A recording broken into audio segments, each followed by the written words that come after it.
Hello and welcome, and thank you for being part of this WorkSafe webinar, Return to Work Support Services, Agents and Occupational Rehabilitation. My name is Chris McKenzie. I'll be your host for today's session, joined by three Return to Work experts. Lucas Kowalski is Manager of WorkSafe's Return to Work team. Good morning. Lynch. G'day, Lucas. Helen Lynch is a Return to Work Program Development Officer at WorkSafe. Hi, Helen. And Ben Lingard is Area Manager, Victoria, Tasmania, ACT and Queensland at WorkFocus. Thank you all for joining us today. In the first half of this 45-minute session, we'll learn about the role of an agent and the range of services WorkSafe's panel of occupational rehabilitation, or OR providers, offer to support an early and sustainable return to work from both mental and physical injuries, and when each service may be most effective. Our speakers will outline the roles of occupational rehabilitation providers, WorkSafe agents and employers in the recovery and return to work process, and provide employers with practical tools to guide and support them. Then we'll open up for audience questions via the chat box on the right-hand side of your screen. Feel free to enter your questions anytime from now on, so we've got them ready for when it comes to the Q&A. So let's get straight into it.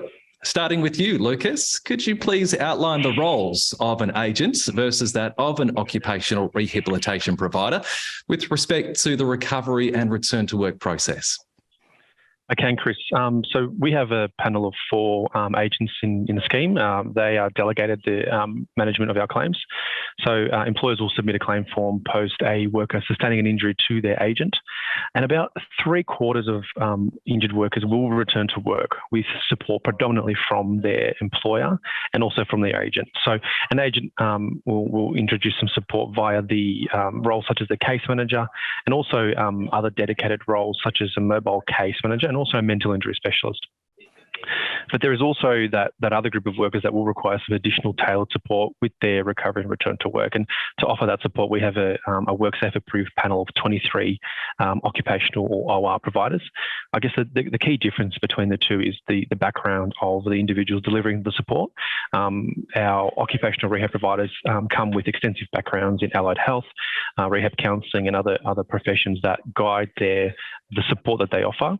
And I guess it really is a tailored approach, case by case, pending the circumstances of the injury, but also the barriers to return to work. With occupational rehab, injured workers are entitled to choose the provider that supports them. That is one of the sections of our Act. And how the process is facilitated is the agent will send the injured worker a choice of 3 from the list of 23 that we have. And that choice is selected based on location and the type of support that's required for the particular injured worker. Once the worker has chosen a provider, the referral will be sent to that provider by the agent, and then the support will commence with initial contact, for example, with the worker and the employer by the occupational rehab provider as well. Great, thanks, Lucas. Staying with you, what are some of the support services delivered by occupational rehab providers that workers and employers may benefit from? Yeah, so the services really depend on the type of injury, but also the circumstances. So the two key services are OES, which is Original Employer Services, and the return to work goal is with the pre-injury employer. And then separately, we also have NES, which is New Employer Services, and that is support for an injured worker who isn't able to return to work with their pre-injury employer as well. Specifically for a mental injury claim, there's also the Facilitated Discussion, or FD service, and that is really tailored for injured workers with a mental injury that has occurred in the workplace as well. Excellent. Thanks, Lucas. Turning to you now, Helen, the role of OES, or Original Employer Services, as Lucas mentions, is important to understand. Can you explain to our audience what OES is and how it works? Yeah, so OES is a type of OC rehab service, as specifically for return to work with a pre-injury employer. And as Lucas mentioned, it's delivered by allied health practitioners. And the goal is to really assist workers and employers with return to work at the original workplace and role where possible. However, if that's not possible, then to help that worker to return to work in suitable duties that are safe and ongoing. So we don't have OES on every single case, only where it's really needed, because it does form part of a claims cost. So it's really most useful. We've got a lot of experienced employers that can manage return to work, but it's most useful in those situations for employers who are dealing with their first claim in a while, for more complex injuries or conditions that could be chronic and ongoing, like backs and joint injuries, for jobs or industries that involve a lot of heavy physical work, for example, and also for employers who are having trouble finding some suitable duties, or where return to work may have started and then stalled and it's not progressing. And then lastly, I suppose it's also helpful in those situations where there's been a relationship breakdown between a worker and employer, and there may be some frustration or tension there. So the independence of the rehab provider is really important here, because they're not working directly for the injured worker or the employer or the agent. Their role is independent in the act. And so there can be some confidence, I suppose, for the workers and the employers that they're getting a really fair and unbiased support and opinion. So that's good. So the service usually runs for anywhere from 3 to 6 months. We tend to recommend that the service is delivered when there is some opportunity to make a difference. For workers who are completely unfit and they're still in that sort of acute injury stage and recovery, it may not be the right timing for OES. So it's also important not to start it too early, so that workers can feel supported at the right time. So in terms of what they do, Ben will speak a bit about that a bit further, but from a really high level, we want the consultant to meet with the worker and the employer. We want them to be going to the work site and observing the duties and making some practical recommendations about how those duties could become more suitable for the worker. So that might be adaptive techniques or assistive equipment, and they'll provide all of their recommendations in a report. So their goal is the safe and sustainable return to work. For me, I really think a key aspect of what they do is, or their value is really in their problem solving. And supporting workers for an earlier return to work than they might have had otherwise, which can be good for keeping workers connected with the workplace and encouraging them. So it's not just for the sake of early return to work, it's for the sake of providing that really useful support and connection. So it's also important to mention here that, you know, there can be instances where the consultant is really, really helpful and instrumental in developing that offer of suitable employment. But sometimes we can forget that in the Act, it's actually the employer's responsibility to consult and to develop that, to do that return to work planning. So the involvement of an rehab consultant doesn't absolve an employer from that responsibility, but they really provide practical support. So that's just an FYI. Right. Thank you, Helen. Ben, bringing you in now. So you are an occupational rehabilitation provider offering that support to workers and their employers on the return to work journey. In your experience, what does original employer services look like in practical terms, and how is it delivered? Yeah, sure. So, look, OES is often, as Helen mentioned, referred for on a claim where complex barriers are present. We're not on every single claim. Often the client's been totally off work for a number of weeks or even months, and they're now appropriate for a return to work to be commenced. A rehab provider is chosen by the injured worker, and it's often one that is closest to their workplace. Dependent upon the injury, that being physical or psychological, a rehab consultant is chosen to support that worker. Rehab consultants, again, are allied health trained professionals and are experts matched to the worker's needs. The first, intervention or contact is made from the consultant to the client and the employer to introduce themselves, as well as explain our role in supporting the client to make a return to work. An initial meeting is organised at the worksite for the worker, employer and rehab consultant to attend. And during that meeting, the client's current capacity, the employer's available duties are explored with input from each party. And that's the first interaction of many. The second main component is it's really commonplace for a rehab consultant to arrange what we call a medical case conference, and that can be done with each of the treating parties involved in a client's care. Often that's a GP and potentially a physio, but could also be any other allied health professional. The purpose of these meetings with the client present is to understand in depth the client's capacity for certain duties, as well as seek feedback and clarification on what might be medically appropriate as part of a gradual return to work.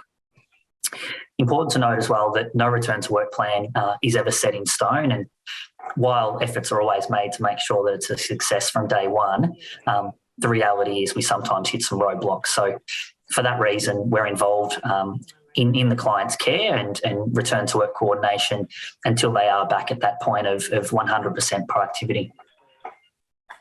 Great. Thank you, Ben. I'm interested, though, in what support is then available if a worker can't return to work with the employer where the injury occurred. Helen, bringing you back in, what are new employer services and when might they be appropriate?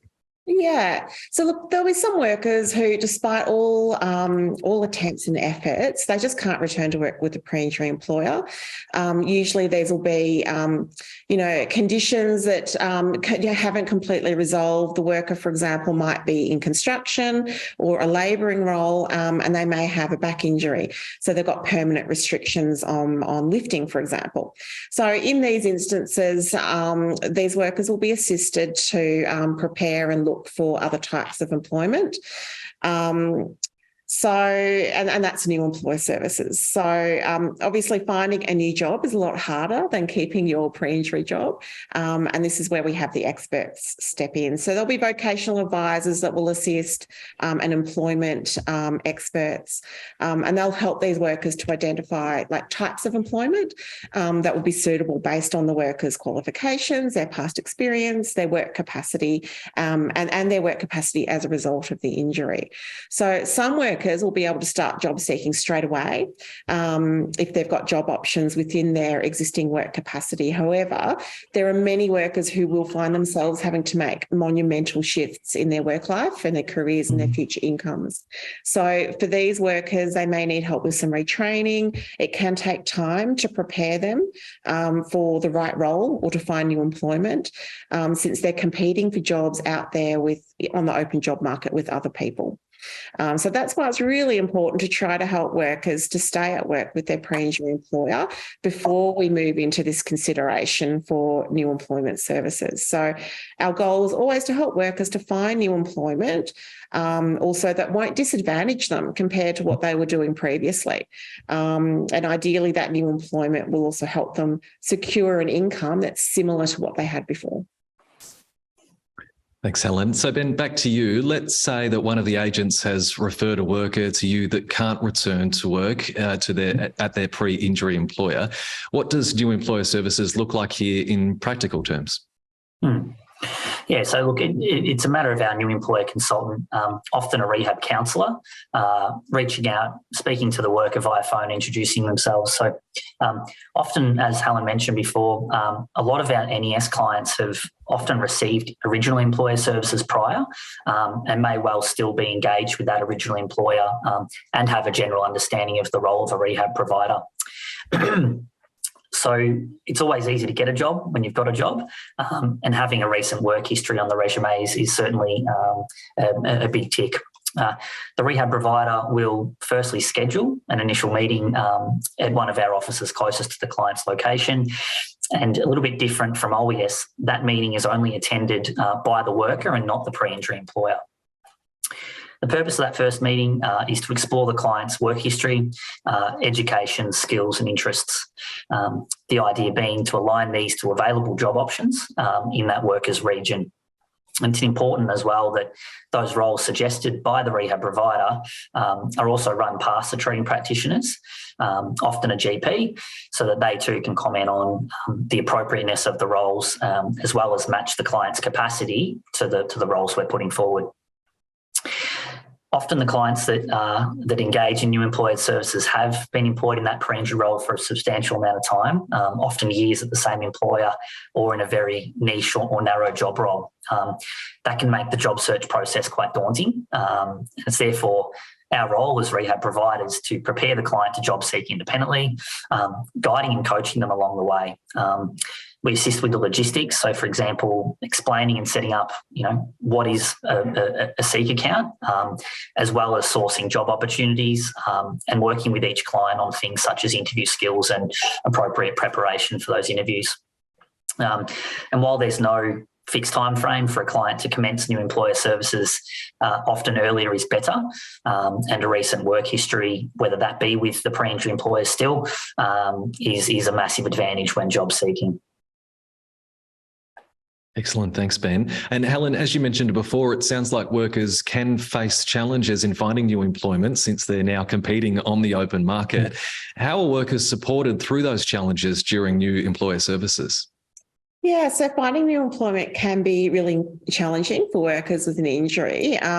Their injuries may have stabilised, but they may have trouble in explaining gaps in their employment, and they may also be switching industries or careers. So some workers might have been in the same job for decades, and now they're being asked to make a big change. So workers are also really worried about the stigma associated with their injury and having to explain that to a prospective employer. And on the other side, some employers will perceive greater risk in hiring these people in case they're going to have another injury. So we have tried to support workers, or we do have some services that will support workers in this job seeking activity, and it's called the WISE program. So it's a wage subsidy that will help workers to promote themselves to prospective employers. So before I talk any further about that, we actually do have a really short video that explains or gives a case study. So I think we might play that now. I'm Brad from Unison Property Corporation. We were actually struggling to find suitable employees, and it was almost a chance conversation of, have you looked at engaging the WISE program? It's a WorkSafe incentive scheme for employers. It's a really strong initiative for people who need to re-engage into the workforce, and it supports the employer with wage subsidies and premium protection. We've managed to secure a dedicated, reliable employee that goes above and beyond. So I met both Mikey and Brad, and what you see is what you get. Brad is really impressed with Mikey and his work ethic. Mikey was really, really pleased to have a job, and that is working out really well. And that's a story for a lot of employers. So I guess just to recap on what WISE offers, it's up to $26,000 in wage subsidies that a new employer can access over a 6-month period. It also, really importantly, offers a new employer it offers them 2 years of premium protection. So that means if that injured worker had a recurring injury or a new injury that resulted in a claim, the lodgement of that claim will not result in any change to the new employer's premium calculation.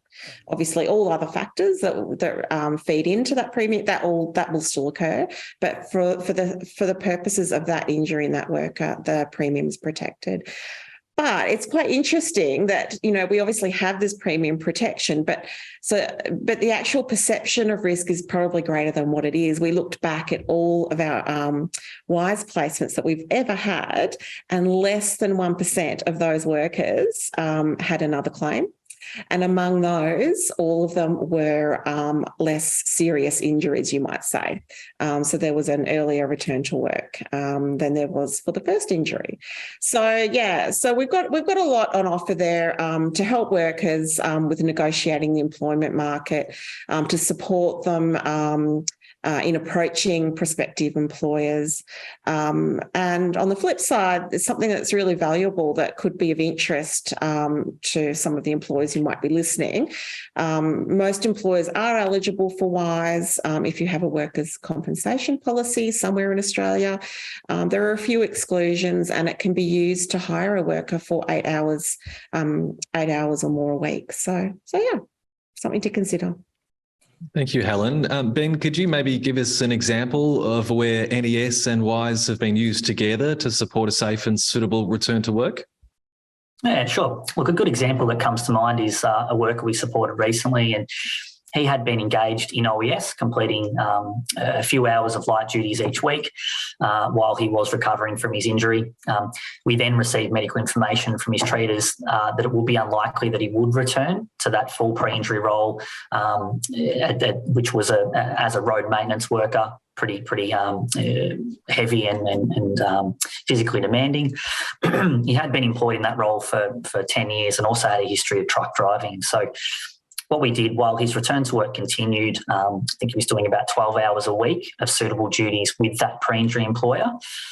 We assessed his skills and interests, which gave both us and the worker an understanding of what job options might be appropriate for him moving forward, other than that road maintenance role. So each fortnight, he met with us at our closest office where we refined his resume, reviewed job applications together, and overall just prepared him to be competitive in the job seeking process. This gentleman was comfortable with disclosing his past injury, which enabled both him and us to market the WISE incentives available to prospective employers. After only 6 meetings with us, he had secured an interview as a landscape gardener assistant and was offered a full-time position basically on the spot. One of the benefits of WISE is that before the worker does start that position, the new employer has available to them, we call a workplace assessment, which enables us to send out a physically trained allied health professional. In this instance, it was an occupational therapist, to assess the role and make sure that the role was in fact a good fit for both the employer and the client. In this instance, we provided some education. The role was deemed suitable and the client began working with that employer the following week. As part of the ongoing support, our rehab consultant maintained contact with both parties for that 3-month period after the job placement was sought, and also helped the employer navigate, what is the very simple WISE forms and paperwork so that those wage reimbursements could be processed. And in the end, a really great outcome for that worker, but also that new employer as well. Great. Thank you, Ben. So in a case where return to work with the pre-injury employer is appropriate, however, there might be some barriers to work through, particularly among areas of interpersonal conflict. Helen, could you please explain how a facilitated discussion works in these types of situations? Yeah, so look, among claims for a mental health condition, one of the most common causes involves interpersonal conflict or relationship breakdowns. So the interpersonal issues can be a continuum from disagreements to substantiated bullying, or instances where some sort of mutual trust has been eroded. So facilitated discussion can also be suitable for cases for a physical injury that's resulted in a breakdown of a relationship also. So it's best delivered early on a claim, but it can be offered at any stage.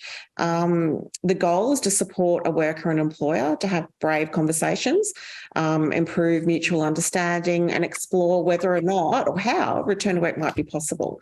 So we do have a short video that explains the process quite well. So I think we'll play that now. Initially, I just wanted the opportunity to be heard and to get back to my job. A facilitated discussion is an opportunity for two parties to meet in a neutral location to ensure that both parties can voice concerns that have led to some form of conflict in the workplace. And as a result of that conflict, a person has ceased work and developed an injury. If you engage in this process, the outcome could be an even better relationship.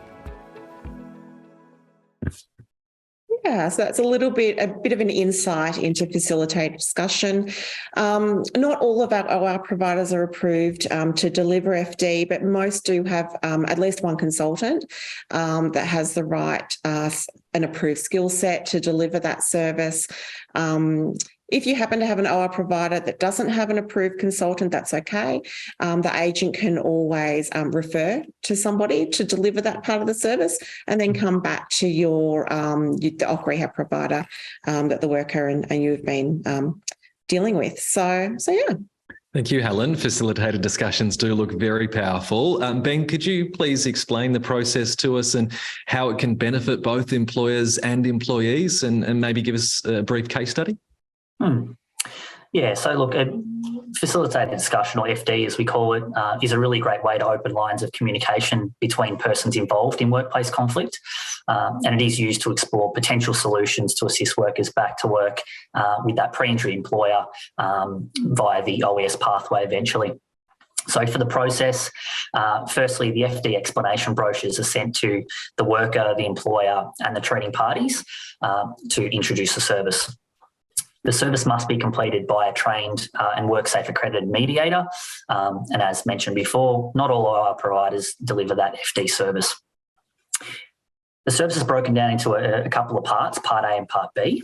Part A involves separate pre-meeting intakes with the worker and the employer to allow the mediator to obtain information regarding issues to be addressed, as well as build rapport with both parties. We also encourage participation from both parties, noting that the service is voluntary.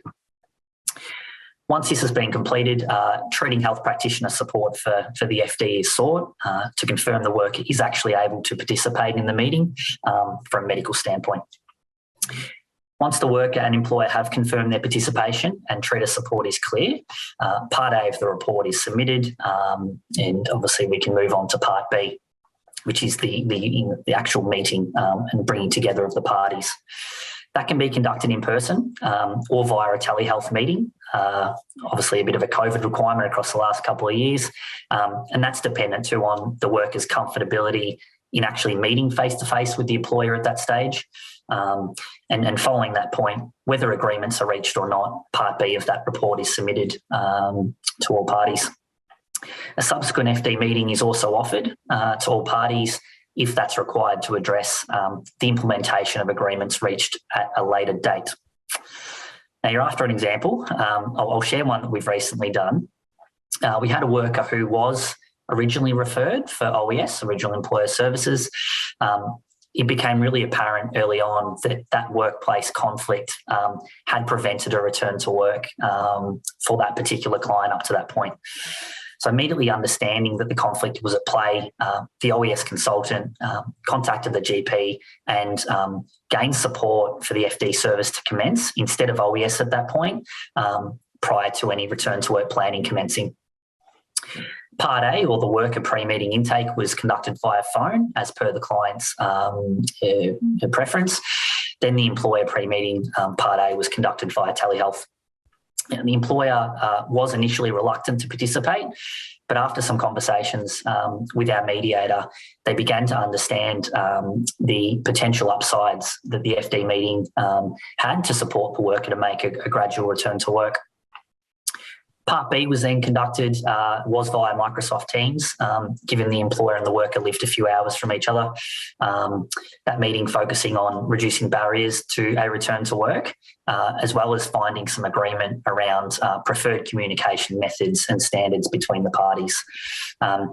Both the worker and employer left that Part B meeting. The feedback following was that they both felt FD played a role in opening up the lines of communication, and both from that point forward felt comfortable working with each other to begin that return to work planning process, which at that stage we pivoted and Original Employer Services then commenced with the help of a mental injury trained rehab consultant from WorkFocus. A great outcome, Ben. Thank you. And thank you to Helen as well for explaining the process to us. Lucas, I'll bring you back in now. Before we start taking some questions from the audience, what would you like the audience takeout to be from today's session? We definitely have a number of services that are available for both workers and employers, and it's about the service being introduced at the right time. So, for example, the employer and the worker both have a role to play insofar as return to work and recovery, but there will be circumstances where they will then need some support from the agent, first and foremost, through either the case manager or the mental injury specialist. But then in other circumstances, as has been kind of expanded on today, it may be the referral to OES or NES, for example. So there are some accountabilities of the injured worker, the employer, but there are also quite a number of support services that surround both those two key stakeholders that they can consider to help with return to work as well. Yeah, I'm at work. Excellent. Thank you, Lucas. And thank you to Helen and Ben as well for sharing your insights and explaining the different options available to support the vitally important return to work process. The roles of occupational rehabilitation providers and agents are crucial, working with WorkSafe, employers and employees to make the return to work journey as successful as possible for all of those concerned. So we do have time now to take some of your questions. Remember, you can pop them in on the right-hand side of your screen on the chat box there. We've got plenty coming through, so let's take a look. We've got a question here in relation to psychological injuries and whether they need full clearance before returning to work. And if not, are they not at risk of another work-related mental injury? Helen, I might throw that one to you. Yeah, sure. A worker doesn't need to have a capacity to participate in an OC rehab service. They need to be well enough to meet and have conversations, but they don't need to have that work capacity per se. And obviously, when you're dealing with a mental injury, it depends on the severity of the condition. It depends where the worker is in their recovery and their journey. And there's always the option also for the agent to check in with the treating practitioners first, just as a precaution, to make sure that it would be safe for an OC rehab provider to initially meet. But the provider itself, the consultant can provide a lot of support, offer a lot of support to that worker through that recovery process. So, we would prefer to refer at the right time for that person, but earlier discussions can be really helpful. I think, Lucas, you wanted to add something? Yeah, I think just looking at a mental injury in a similar way as we do with the physical injury and addressing the risk. So I think with a physical injury, bringing someone back into the workplace, what the employer should be doing is looking into the risk of re-injury perhaps, or the injury that has occurred, and thinking about the same thing for a mental injury. I think with a mental injury, they're assessing the duties that are being completed by the injured worker and the relevant risk of perhaps a re-injury or a re-aggravation. But absolutely. I think a lot of our injured workers do return to work in a partial capacity with a certified capacity, not a clearance, and they progress in their recovery with treatment, but also with support from their employer. And they do get to that point of being cleared for full-time pre-injury duties as well. Thanks, Lucas. I might just stay on mental injuries for a moment. We do have another question here. As mental health injuries are becoming more prevalent in society, some businesses are facing their first return to work process for a mental injury and are unsure of how to proceed. What advice would you have for those employers? Lucas, I'll start with you. Absolutely. So I think for a lot of employers, I do encourage them to speak with their agent first and foremost about return to work coordinator training. So agents offer that to employers. It is around, I think it's a 2-day course, but it really does touch on the core requirements of the employers should follow as part of recovery and return to work. But I also, we're doing some work with WorkWell, part of the WorkSafe team, with respect to assessing risk to prevent mental injury as well. So we have a program, OHS Essentials, and that is very much for physical injury and consultants assessing workplace risk for a physical injury. But again, acknowledging the high prevalence of mental injury and mental health challenges in our community, the WorkSafe WorkWell team are now putting together a similar package for OHS Essentials, but for mental injury claims. But I think one thing that I do encourage all employers to do is as soon as one of their employees or workers has submitted a stress claim, to keep that communication with them open, but also if they do require that support, to be upfront about that with their agent, ask for that support via a mental injury specialist or via a mobile case manager. And as has kind of been touched on today, also consider the support via an OC rehab provider as well. Thank you, mate. And Ben, you're working on the ground here with both employers and employees. Would you have any advice in terms of mental injuries and the return to work process? Yeah, absolutely. Look, I think it's easy to look at mental injury and physical injuries as being extremely different. When it comes to return to work planning, there's a lot of similarities. People recover better when they're at work in some capacity. So I'd absolutely encourage employers to support a suitable return to work as soon as that suitable capacity is provided by a GP or a physio or psych. The benefit of having an OC rehab provider involved is that we have consultants trained at managing mental injury and return to work for mental injury. And just like we would review suitable duties for a physical injury, we make sure that the work that a worker does go back to is suitable for the stage of their recovery. And we're there providing support and employer to support to the client and the employer right the way to make sure that recovery continues in the right direction. And any speed bumps or hiccups are managed really quickly. Great. Thank you, Ben. We do have a question here asking what avenues or options would be available for employers if they don't think that their agents are providing a good service, or if they believe that they could get a better service. Lucas? Each agent will have a formal escalation framework. So most employers will have their day-to-day contact with a case manager, but if they're not comfortable, or if they perhaps want to explore other opportunities for support, I do recommend they ask to perhaps engage with a mobile case manager or a mental injury specialist, very much specific to a mental injury claim. The structure of an agent will mean that the staff members will report to a team manager, for example, as well. So there's a process of seeking to speak to someone of a more senior level as well. Agents, at times things don't go as we expect them to, and we have processes in place to respond to that. So an agent will have a centralised complaints team as well. And I do encourage, if an employer does have some concerns around the management of a particular claim, that they do perhaps explore that first with the case manager and their immediate team. But there is that, obviously, that they're entitled to escalate that matter internally as well. I guess with WorkSafe, we have our advisory service and our complaints function within the WorkSafe business as well. So there are some matters that do then come into the WorkSafe operation to seek advice and review, and we will collaborate with the agent and also the employer to try to progress and resolve that matter as well. So I would suggest employers initially try to discuss and escalate their concerns internally within the agent. If they're still not satisfied, then they can contact WorkSafe Advisory as well. Great. Thank you, Lucas. Another question here from an employer's perspective, asking what should they do if an injured worker is not complying with return to work activities, and what are their options if they're planning for their return to work but the worker isn't engaging?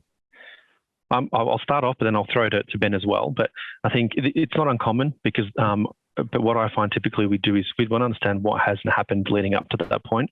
So was the worker involved as part of that planning process? Were they able to contribute or make some suggestions about what their return to work would look like? Typically, a return to work plan will be prepared by the employer and then sent to the worker and also their GP or their certifying practitioner. So we want the worker to be involved in that process. Workers do have obligations under the Act, as do employers. So before we get to that point, we need to explore the reasons for the non-participation. So, for example, is there something else happening in their personal life that perhaps is preventing them from making a return to work or maintaining that return to work?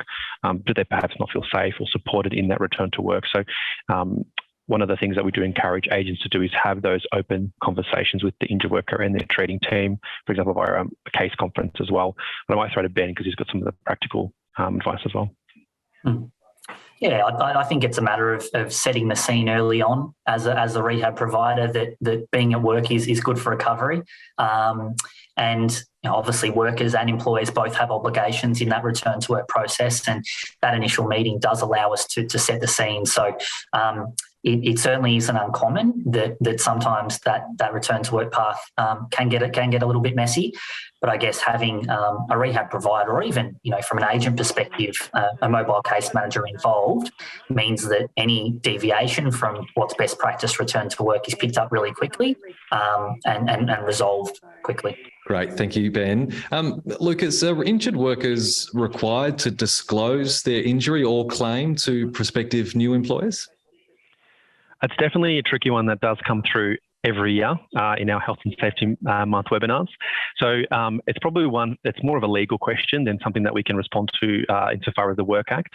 As Ben touched on, the WISE program does really rely on the worker openly discussing their injury with the new employer so that the new employer can then be considered for WISE. Obviously, without disclosing their injury to that new employer, the employer isn't able to connect with the relevant agent to seek that reimbursement. But it's definitely probably one that requires a bit of a legal view as to whether or not employers can ask that question of a prospective employee. But yeah, so I think it's one perhaps to explore further in another forum as well. Great. Thank you, Lucas. Another question here. If an injured employee doesn't get along with their rehab consultant, so to speak, what can be done about that? Are there other options? Ben, I might throw that to you. Have you had any experience with that? Yeah, look, we're all human. I think it certainly is uncommon. And it's uncommon because we are independent. We're not aligned with any parties, interests solely. It's our advocacy is for recovery, and that's both recovery in a work setting as well as an injury recovery for a personal setting. So it is rare, but in that instance, we certainly offer clients another consultant within our business, or if they feel like that's not what they prefer, then there obviously is 23 other rehab providers that could be used. And just to add to that, it's really important that the rehab consultant does get along with the client, because we're going to be working with them for an undisclosed amount of time, often a few months. It's extremely rare.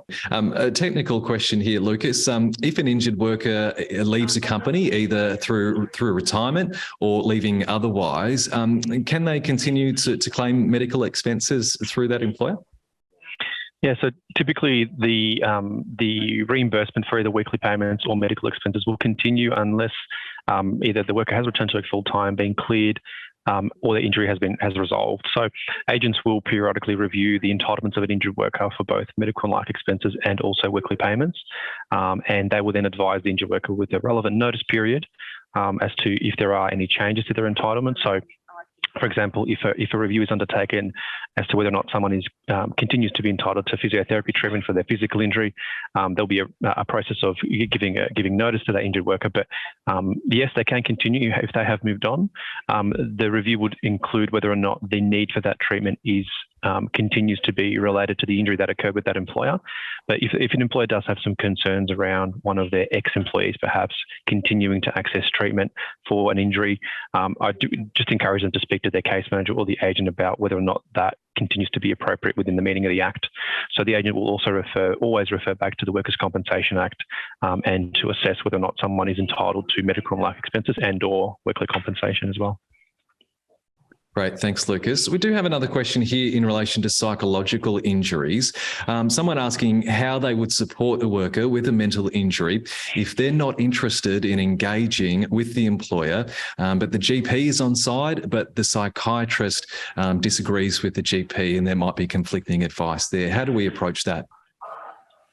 We do offer some support for our agents within WorkSafe. We have a clinical panel of professionals, so psychologists, psychiatrists, and we tend to tap into that group of professionals where we've a bit of a stalemate between a number of treaters that are supporting an injured worker. So in this perfect case, it may be that the agent will arrange for one of the WorkSafe clinical panel psychiatrists to make contact with this particular treater to understand more about the barriers that are preventing that person from returning to work.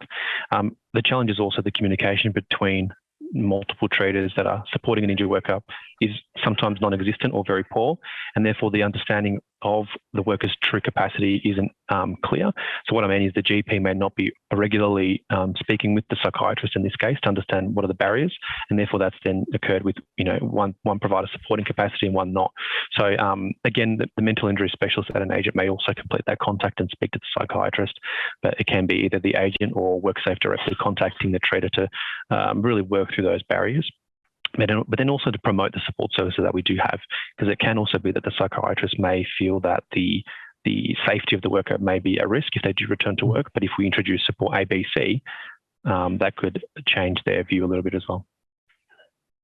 Excellent. Thank you, Lucas. We are just about out of time for today's session. There are a few questions left there. I think we've covered off most of those questions, but if you feel there is a question we haven't answered today and you do want to ask it, you can, of course, contact the WorkSafe advisory line there as well. So we do hope that you found this an interesting and informative session. And I'd like to thank Lucas, Helen and Ben for joining us today.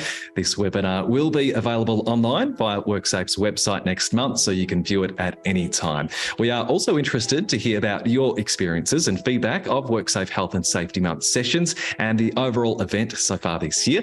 So please look out for an email we'll send you with a quick survey. As a thank you for completing the survey, you can go into the draw to win one of 5 $100 gift cards. And we'll note on the screen shortly a list of all the contacts that we've talked about today that you may find helpful if you're an employee facing a return to work journey or you're an employer with a returning to work employee. If you have any requests for further information, we recommend you get in touch. And remember, if there is something you want to discuss urgently while you're at work, there is the WorkSafe advisory line. And don't forget, the emergency line is open 24/7. Thanks for joining us today.